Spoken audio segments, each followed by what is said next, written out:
It is finally that time of the year again, and I will gladly welcome you all to the 30 days 30 Ballon d'Or nominees challenge. Last year, unfortunately, I failed, so this will be my redemption arc.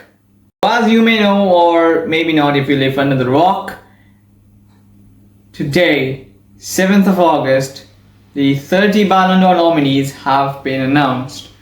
And this is a kind of a tradition on my channel that whenever the nominees get announced, I will have to make a series about this, named the 30 Days 30 Ballon d'Or Nominees Challenge, and which I will outline the season of all the nominees and their chances of winning it.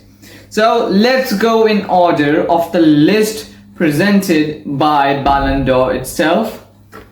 We'll be starting this video with the one and only Trent's friend, Jude Bellingham. Well, if it were last season's Jude Bellingham's performance, then I would have probably said that give him the Ballon d'Or right now. But this season has been tough for both Jude Bellingham and for Real Madrid. Even though they played in almost, let me count, Champions League, La Liga, Copa del Rey, Supercopa de España, Club World Cup, Euros, and I'm counting the Euros as well because on Fortmob it is in the 24-25 season, so why not? Anyways, and Intercontinental Cup, UEFA Super Cup, and these are the competitions Real Madrid were in. But out of all of these, Madrid only managed to win 2 trophies, and both of them are not even officially recognized in the 24-25 season, and both of them were just one match competition. So I don't know, it was a bad season, a trophyless season as most would say. Tough season for them both, but Jude Bellingham individually wasn't that great as well.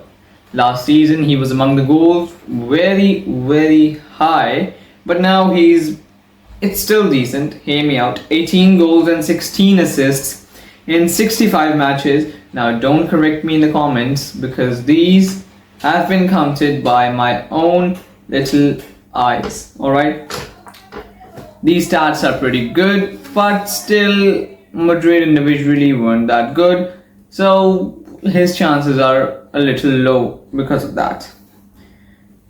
Competition performances. In La Liga, they were second. In Copa del Rey, they were second. In Supercopa de España, they were second.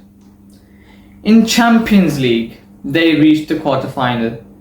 In the Club World Cup, they reached the semi-final. In the Euros, Bellingham reached the final, but unfortunately he lost. So, oh my god, second, and the worst part of all this is they were second to their arch nemesis, Barcelona. It's already devastating for us, man. Well, his season wasn't bad, but in comparison to his last season, it's just not as good. I'll be honest, comparing to other midfielders, his season was pretty great. But last season's Jude Bellingham was a different breed, man. Anyway, now let's talk about his key performances throughout the season. And I think the most prominent of all, that I think all of you would agree, was his 6-game scoring streak in La Liga. And this was just the first time since Benzema in 2016. Back then, that this feat has been achieved by a Real Madrid player. During that streak, I remember that we all started calling him Belling again, and then everything just fell off in our season as well. Hard memories. But another key performance was his late winner versus Valencia away from home.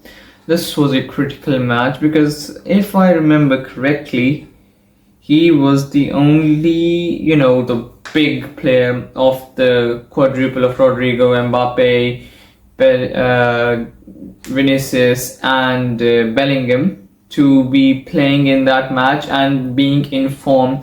And that match was pretty crucial for our title hopes as well. So he provided a late winner in the 93rd, I guess that was the time, and we won against Valencia. But unfortunately, in the return leg, they beat us at the Bernabeu. Again, harsh memories. I do not want to recall them, but for the sake of this video, I am gonna have to. One way to tell that if a player has had a good season or not is the eye test, and the other is the award test, I guess. But anyhow, let's discuss the awards or recognition that Jude Bellingham got because of his performances this last season. He was the player of the month of December of La Liga. He was the under 23 player of the month of La Liga in January. He made it to the FIFA men's best 11. He also made it to the FIF Pro World 11. And he was also part of the La Liga team of the season. So these recognition and awards as a whole just tell that the world recognized his brilliance last season. But towards the end of the season, you know, the business end, when all the finals are to be played, he fell off, and so did Real Madrid. And that's the reason that he wasn't in the UCL team of the season and all those. But still, he had a pretty solid season, but not in comparison to other midfielders that had great seasons like Vitinha, like Pedri. They were just winning loads of trophies, and that's the reason I think that Jude Bellingham just fell short of them. Now, let's discuss what went wrong for Jude Bellingham this season that resulted in his relatively bad performance, I'd say. Well, you can't technically say that he had a bad season, otherwise he wouldn't have made it to the Ballon d'Or top 30, and that itself just explains that he had a good season, but not an extraordinary one. So, the reason I think that the stats were not as good as last season is because last season Jude Bellingham was playing like a false nine. He was there getting into the box and scoring tons of goals. And we saw glimpses of that as well when Vinicius was injured at the start of this year. So Bellingham was assigned by Ancelotti to play in that false nine role again, and he absolutely tried in that. As I said earlier, he went on a 6-game scoring streak in La Liga.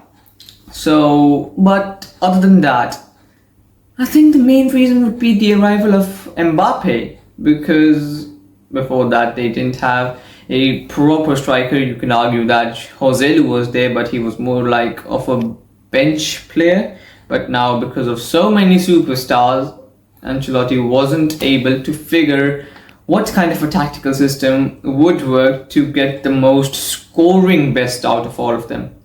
He did get good out of Bellingham, but not his best. He was playing more of, like a central midfielder, a traditional box-to-box midfielder, than a attacking midfielder that would make the runs into the box and just start scoring here and there. And that's the reason that he did not get as many goals. And if you don't get so many goals, you don't get recognition, and if you don't get recognition or the media PR, you are going to be just hated upon, because people are blind. They don't watch the matches and just speak rubbish on the internet about the player. Other than that, another big reason was that he played almost the entire season with his shoulder injury. Imagine if this man played at this level with a shoulder injury, how good would he be when he's fully fit? And we saw glimpses of that as well, as in La Liga he missed a few games because he felt a little unwell, and now he has just undergone surgery, and I wish him a speedy recovery. And that was the reason why some people say that Bellingham was a little sluggish in the midfield, because he was exhausted because of that injury, and that's the reason that he wasn't at his absolute best. But when this man is at his absolute best, he's probably the best midfielder in the entire world. And finally, I'm gonna be giving my opinion as to will Jude Bellingham win the Ballon d'Or or not. Frankly speaking, he has no chance at all, because there are much better performing midfielders who dominated the entire league, the Champions League, the Club World Cup this past season. Even I'd argue that Cole Palmer was even better than Bellingham. But if it comes to midfielders winning the Ballon d'Or, I don't think that Jude Bellingham has a chance, and he might not even get into the top 10 or the top 15, but I'd argue he'll be in the top 20. So that was my prediction, and just stay tuned for the next video, which will be about Ousmane Dembele, and go check out my channel for other ones if you're interested in them. Until then, adios.